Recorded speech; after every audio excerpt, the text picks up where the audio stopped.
Kita lihat subhanalladzi asra bi 'abdihi. Maha suci Allah yang telah memberangkatkan hamba. Kalau hamba berarti disebut hamba itu jasadnya ada, ruhnya ada, hatinya ada.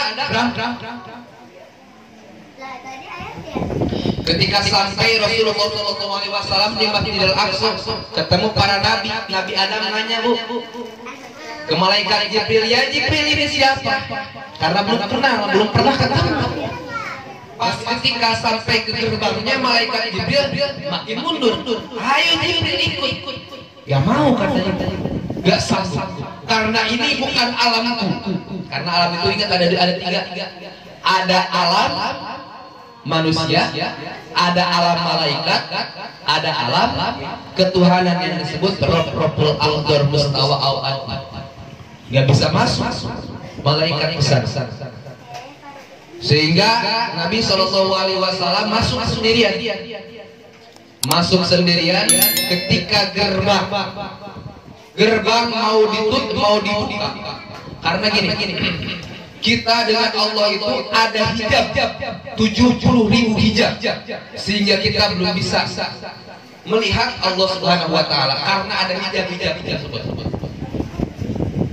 Ketika hijab tersebut, hijab pertama dibuka, Rasulullah ingat peristiwa Nabi Musa ketika di Gunung Tur Sinai. Nabi Musa merengek kepada Allah supaya ingin berjumpa kepada Allah. Ya Allah, Engkau menitipkan wahyu kepadaku melewati pelantara malaikat Jibril. Aku pengen disampaikan langsung dengan, aku pengen bertemu dengan, bukan hanya wahyu tapi zatmu pengen bertemu. Terus sampai ada yang mengatakan 40 hari 40 malam, ada yang mengatakan 40 tahun. Lalu dikabulkan Allah Subhanahu wa Ta'ala. Silahkan kalau misalkan pengen naik ke Gunung Tur Sinai. Ketika naik di Gunung Tur Sinai, Nabi Musa stop. Kata Allah Subhanahu wa Ta'ala, stop dulu Nabi Musa. Buka dulu ke sendalmu ketika mau menginjakkan kaki ke Gunung Tur Sinai. Karena apa? Karena zatku akan turun. Zatku akan apa? Gunung Tur Sinai akan menjadi suci ketika zatku turun ke Gunung Tur Sinai. Dibuka tuh apanya? Sendal. Udah dibuka Musa? Udah. Silakan masuk. Silakan naik ke atas gunung. Ketika naik ke atas gunung, Allah hanya cahayanya saja. Allah hanya membuka satu tirai, satu hijab, dibuka langsung gunung-gunung Sinai hancur dan Nabi Musa terpental sampai pingsan. Ada salah satu umat Nabi Musa melihat Nabi Musa langsung dibutakan karena di dalam wajahnya itu ada cahaya Allah. Sehingga Nabi Musa ditutupin tubuh mukanya selama 40 hari 40 malam. Karena kalau misalkan dibuka itu orang yang melihat pasti langsung buta. Saking apa? Saking terangnya. Itu baru cahayanya Allah. Baru satu dari 70.000 hijab. Nah Rasulullah ingat peristiwa itu, sehingga Rasulullah dibuka sandalnya ketika mau masuk gerbang pertama. Kata Allah di stop Nabi Muhammad. Stop kasihku, jangan kau buka lapak kaki lapak sandalmu. Kenapa ya kenapa tidak dibuka? Sedangkan Nabi Musa saja diperintahkan untuk dibuka. Tidak. Untuk pakai saja. Karena langitku ingin diinjak-injak oleh kata Allah Subhanahu wa Ta'ala. Sungguh mulia Nabi Muhammad sallallahu alaihi wasallam. Langsung tuh masuk. Ya, langsung masuk Nabi Muhammad sallallahu alaihi wasallam. Ketika masuk dan bertemu dengan Allah, tirai demi tirai, hijab demi hijab Allah bukakan. Sehingga ketemu dengan Allah Subhanahu wa Ta'ala. Rasulullah SAW langsung menyampaikan apa? Menyampaikan salamnya. Tahu nggak Rasulullah menyampaikan salam kepada Allah seperti apa? Ada yang tahu? Salamnya seperti apa? Sering kita bacakan di dalam sholat. At-tahiyyatul mubarakatus salawatut thayyibatun assalam. Sampai situ. Allah menjawab. Kata Allah Subhanahu wa taala, Assalamu alayka ayyuhan nabi wa rahmatullahi wa barakatuh. Rasulullah dipuji, Rasulullah disanjung oleh Allah Subhanahu wa taala. Tapi Rasulullah bukan kayak kita, ketika disanjung kita langsung ini saya. Rasulullah tidak seperti itu. Bahkan tetapi Rasulullah sallallahu alaihi wasallam ketika disanjung dan dipuji oleh Allah Subhanahu wa taala, Rasulullah menjawab assalamu alaina wa ala ibadillahis shalihin. Gitu ya. Disanjung balik oleh Rasulullah sallallahu alaihi wasallam. Rasulullah sallallahu alaihi wasallam sujud kepada Allah. Kata Allah Subhanahu wa taala, ya Rasulullah, wahai kekasih, angkat kepala. Rasulullah mengangkat. Sujud lagi, ya Rasulullah, angkat kepala. Sampai 3 kali Rasulullah sujud. Allah perintahkan untuk mengangkat kepalanya. Apa yang kau minta akan dikabulkan. Silakan angkat kepalamu. Apa yang diminta oleh Rasulullah? Bukan mobil-mobil jini, bukan kemewahan, bukan kekayaan yang dipinta oleh Rasulullah SAW, bukan panjang umur yang dipinta oleh Rasulullah SAW, tapi apa? Allahumma ighfir ummati, Allahumma ighfir li ummati. Rasulullah meminta kepada Allah supaya Allah mengampuni umat-umatnya Nabi Sallallahu Alaihi Wasallam. Sallu ala Nabi Muhammad. Siapa umatnya? Siapa umatnya? Umat Nabi siapa? Tapi kita sebagai umatnya tidak tahu diri. Panggilan Allah sering kita lalaikan. Perintah Allah dan Rasulnya sering kita abaikan. Allahu Akbar, Allahu Akbar. Panggilan Allah, Rasulullah meminta ketika panggilan adat itu tiba, berangkatlah engkau untuk melakukan sholat.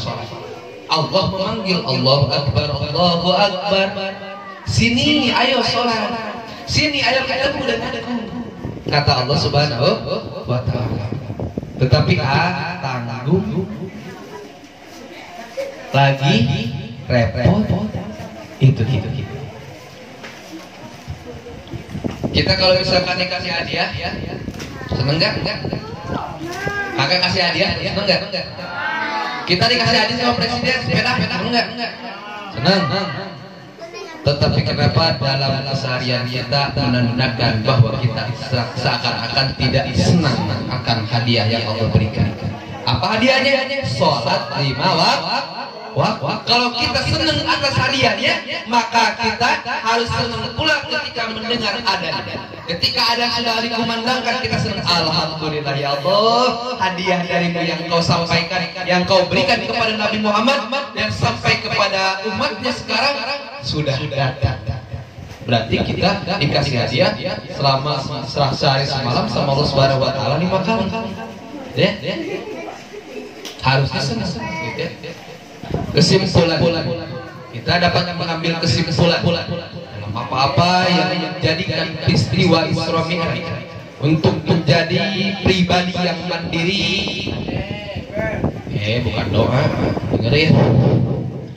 Untuk kita menjadi pribadi yang mandiri yang dilandasi dengan keimanan dan ketakwaan. Apa maksudnya? Kita mengetahui peristiwa Isra Mi'raj harus meningkatkan keimanan dan ketakwaan kita kepada Allah Subhanahu wa taala, menjadi pribadi yang mandiri. Kita harus latihan. Salat bukan hanya diperintah oleh orang tua. Salat bukan hanya diperintah oleh guru. Salat bukan hanya bukan hanya dikecam atau diancam oleh orang tua. Tapi kita sholat atas kemauan kita. Datang waktunya adzan, itulah ya salah satu jalan dan tangga menuju kemandirian di dalam keimanan dan ketakwaan kepada Allah Subhanahu wa taala. Allah memerintahkan sholat, ya, Allah memerintahkan zakat, puasa, haji, ya, dan yang lainnya. Sedang Allah memerintahkan puasa, zakat, terus haji ke Baitullah, Allah wahyukan kepada malaikat Jibril. Tetapi bedanya dengan Allah perintahkan salat bukan melalui malaikat Jibril, namun Allah undang langsung Nabi Muhammad SAW untuk menerima perintah salat dari Rasul dari Allah Subhanahu wa taala. Maka dari itu saking pentingnya salat jangan sampai kita tinggalkan. Boleh jadi kita sebagai makhluk yang penuh dosa, boleh jadi kita sebagai makhluk yang senantiasa melaksanakan maksiat, tetapi dalam kemaksiatan kita jangan sampai kita melupakan akan sholat kita, karena sholat adalah tiangnya agama. Ketika tiangnya runtuh, tidak kita jaga, maka bangunannya pun akan rubuh. Ibaratnya kita ini rukun Islam berapa? Rukun Islam berapa? Pertama syahadat, yang kedua salat, yang ketiga zakat, yang keempat puasa, yang kelima pergi haji. Lihat, ini 5 rukun Islam. Ini 5 rukun Islam, ini agama. Kita pegang. Kita melaksanakan puasa, puasa apa zakat?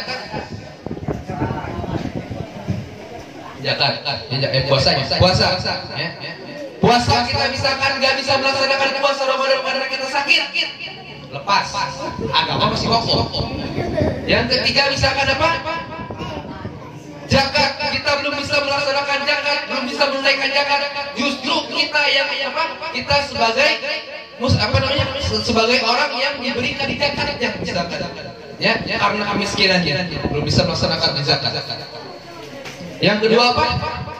Sholat. Agama masih terpegang nggak? Agama masih terpegang agama dengan sholat dan syahadat masih terpegang. Masih. Tetapi kalau sholat kita tinggalkan, apa yang terjadi? Jatuh apanya? Agama. Maka ketika seseorang meninggalkan sholat, maka agamanya dipastikan.